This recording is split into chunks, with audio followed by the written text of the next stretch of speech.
આણંદ જિલ્લા પંચાયતની પ્રમુખની ચૂંટણીમાં હાઈકોર્ટના એક આદેશે આખું રાજકીય ચિત્ર બદલી નાખ્યું।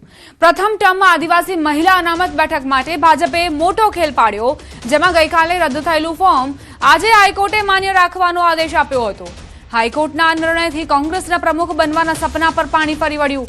આ આદેશ બાદ સારસા બેઠક પરથી જીતેલા ભાજપના મયુરીબેન પટેલ જિલ્લા પંચાયતના નવા પ્રમુખ બન્યા છે, જ્યારે ઉપપ્રમુખ પદ માટે ધુવારણ બેઠકના વિજેતા જીલુભા સિંધા બિનહરીફ ચૂંટાઈ આવ્યા। ચૂંટણી પ્રક્રિયા દરમિયાન જિલ્લા પંચાયતના બોર્ડરૂમમાં ભારે રાજકીય ગરમાવો અને તણાવપૂર્ણ વાતાવરણ જોવા મળ્યું હતું।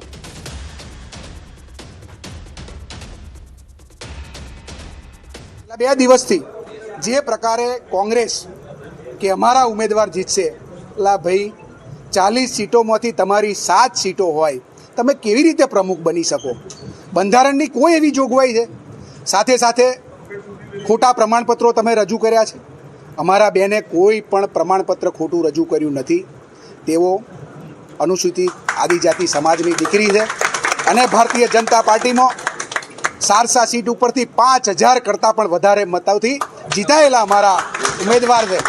તમારી પાસે જે તમે પ્રમુખ પદ લેવા નીકળ્યા હતા, કોંગ્રેસના પ્રદેશ અધ્યક્ષના તાલુકામાં ફક્ત 1 સીટ કોંગ્રેસને મળેલી છે અને છતાં પણ પાછલા બાણેથી ઘૂસવા માટેનો જે એમણે પ્રયત્ન કર્યો છે એ ખરેખર ખૂબ નિંદનીય છે। હું કોઈ ડોક્યુમેન્ટ્સ મારા જૂઠા પ્રેઝન્ટ કર્યા નહોતા। બધા ડોક્યુમેન્ટ્સ મારા ઓરિજિનલ સાચા ડોક્યુમેન્ટ્સ પ્રેઝન્ટ કર્યા હતા। એ રીતે હું આદિવાસીની છોકરી છું, એટલે એમાં કશું એ નહીં। ઓકે।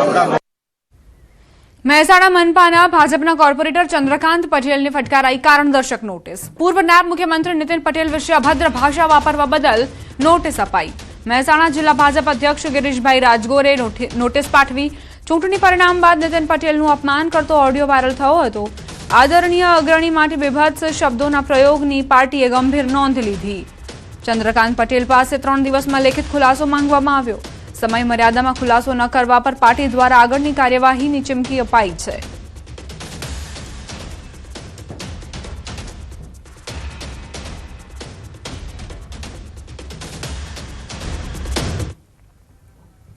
અમદાવાદથી સમાચાર। આવતીકાલે મળશે એએમસીની સામાન્ય સભા।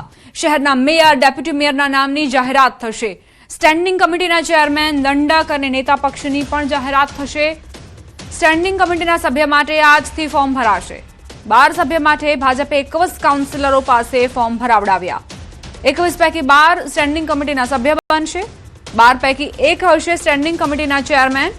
કોંગ્રેસ પણ મેયર અને ડેપ્યુટી મેયર પદ માટે ફોર્મ ભરશે। મેયર અને ડેપ્યુટી મેયરની સામાન્ય સભામાં જાહેરાત થશે। પ્રવીણ પટેલ, રાકેશ પરીખ સ્ટેન્ડિંગ કમિટી માટે રેસમાં છે। જૈનિક વકીલ કમલેશ પટેલ અને પરેશ લાખાણી રેસમાં હોવાની જાણકારી। કમિટીમાં 12 સભ્યો માટે 21 સભ્યોએ ફોર્મ ભર્યા। મેયર પદ માટે કોંગ્રેસના મોના પ્રજાપતિના નામ રેસમાં। ડેપ્યુટી મેયર માટે કોંગ્રેસના હાજી મિર્જાએ દાવેદારી કરી છે।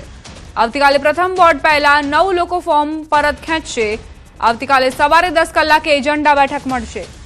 એજન્ડા બેઠકમાં મેયર સહિતના હોદ્દેદારો નક્કી થશે।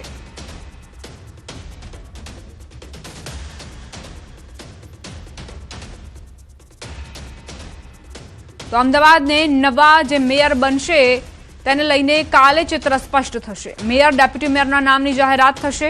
સ્ટેન્ડિંગ કમિટીના ચેરમેન અને દંડકની પણ જાહેરાત થશે।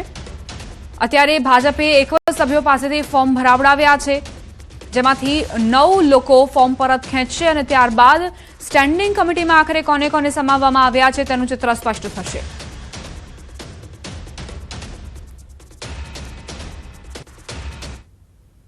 અત્યાર સુધીમાં 21 ફોર્મ ભારતીય જનતા પાર્ટીના કાઉન્સિલર્સે ભર્યા છે અને આ પ્રક્રિયા સાંજે 5 વાગ્યા સુધી ચાલી શકે છે। કોઈ ઉમેદવારી પત્ર પાછું ખેંચવું હોય તો એની 15 મિનિટ આપવામાં આવે છે અને ઉમેદવારી પત્રની ચકાસણી થયા બાદ જો કોઈ પણ એક ઉમેદવાર મેયર અને ડેપ્યુટી મેયર માટે હશે તો એ બિનહરીફ જાહેર કરવામાં આવશે।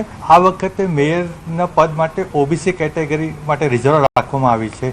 એ પ્રમાણે અમે જુદા જુદા વોર્ડના 21 સભ્યો પાસે ફોર્મ ભરાવડાવ્યા છે અને પાર્ટીનું શીર્ષ નેતૃત્વ બાકીના લોકોના 9 ફોર્મ પાછા આવી જશે, ખેંચાઈ લઈશું અને 12 ફોર્મ આવતીકાલે એના નામો જાહેર થઈ જશે। અમે મેયર અને ડેપ્યુટી મેયરમાં ફોર્મ ભરીએ છીએ।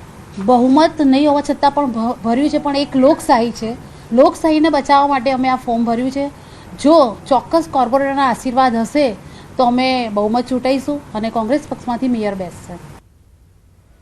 અમદાવાદથી સમાચાર. મહાનગરપાલિકા કમિશનરનો મહત્વપૂર્ણ સર્ક્યુલર.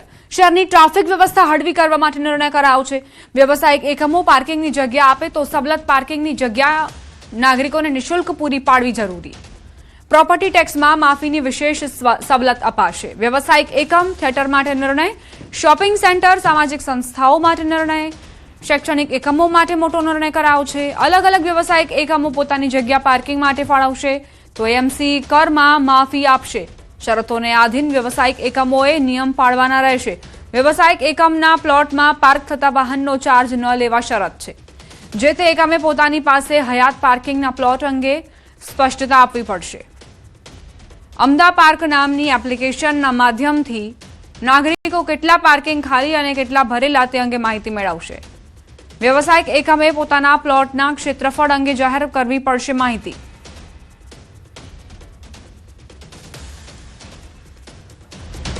હાલમાં મ્યુનિસિપલ કમિશનર સાહેબે એક સર્ક્યુલર બહાર પાડેલો છે અને આ સર્ક્યુલરમાં એવું સ્પષ્ટ કરેલું છે કે મોલ છે, થિયેટર છે, પાર્ટી પ્લોટ છે, શૈક્ષણિક સંસ્થાઓ છે, આ બધી સંસ્થાઓ પોતાના પ્રિમાઇસીસની અંદર આવેલી પાર્કિંગ સ્પેસને જો લોકો માટે ખુલ્લી મૂકશે, જેની ઉપર કોઈ ચાર્જ લેવામાં નહીં આવે અને આ પાર્કિંગના સ્પેસને લોકો સમક્ષ અવેલેબલ કરવા માટે થઈ અને પોતાની સહમતિનું ફોર્મ રજૂ કરશે.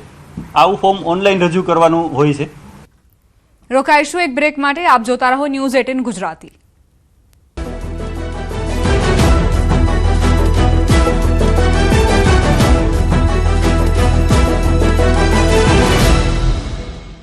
નમસ્કાર, આપ જોઈ રહ્યા છો ન્યૂઝ 18 ગુજરાતી. આપણું ગુજરાત સાથે હું છું સિદ્ધાર્થ ધોળકિયા. મહત્વના સમાચારથી શરૂઆત. ગુજરાતમાં પ્રચંડ ગરમીના પ્રકોપ વચ્ચે હવામાન વિભાગની મોટી આગાહી, ચોમાસું પણ આસપાસ હોવાની વકી. ગુજરાતમાં ગરમીથી તોબા પુકારી ઉઠેલી જનતા માટે હવામાન વિભાગે મહત્વપૂર્ણ આગાહી કરી છે. એક તરફ રાજ્યમાં સૂર્યદેવ આગ ઓકી રહ્યા છે તો બીજી તરફ ચોમાસાને લઈને પણ મોટા સમાચાર સામે આવ્યા છે. હવામાન વિભાગના જણાવ્યા અનુસાર રાજ્યમાં હાલ ગરમીનું જોર યથાવત રહેશે. આગામી 7 દિવસ સુધી વાતાવરણ સંપૂર્ણપણે સૂકું રહેવાનું છે અને તાપમાનમાં કોઈ મોટો ફેરફાર થવાની શક્યતા નથી. એટલે કે જે આંકડો તાપ પડી રહ્યો છે તેનાથી હાલ કોઈ રાહત નહીં મળે. ખાસ કરીને વાત કરીએ મેગા સિટી અમદાવાદની, તો અમદાવાદમાં મહત્તમ તાપમાન 43 ડિગ્રીની આસપાસ નોંધાઈ શકે છે. વળી હાલના તબક્કે રાજ્યમાં વરસાદની શક્યતા નહીવત સેવાઈ રહી છે. तो वर्तमान में भी क्योंकि वेस्टर्ली विंड्स हैं पूरे स्टेट को, तो कोई विशेष बदलाव अगले 7 दिन तक मैक्सिमम टेम्परेचर में आने की देख रही है. अगर अहमदाबाद की लोकल की बात करें तो जो लोकल में आज लगभग 43 डिग्री के आसपास आने की.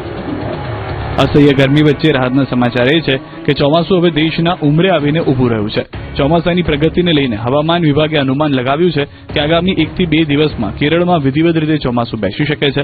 હાલમાં ચોમાસું અરબ સાગરના જુદા જુદા ભાગોમાં સ્થિત છે. સાથે જ બંગાળની ખાડીના ભાગોમાં પણ તે જ મુજબની સ્થિતિમાં આગળ વધી રહ્યું છે. આંદામાન નિકોબાર ટાપુથી આગળ વધીને ચોમાસું હવે ભારતના મુખ્ય ભૂભાગ તરફ તેજીથી આગળ ધપી રહ્યું છે. साउथ वेस्ट मानसून अभी हमारा कुछ पार्ट में south east Arabian sea, south west Arabian sea और south east south west bay of Bengal Andaman sea तक आ गया है. कुछ पार्ट में उम्मीद आगे बढ़ेगा 2-3 दिन में.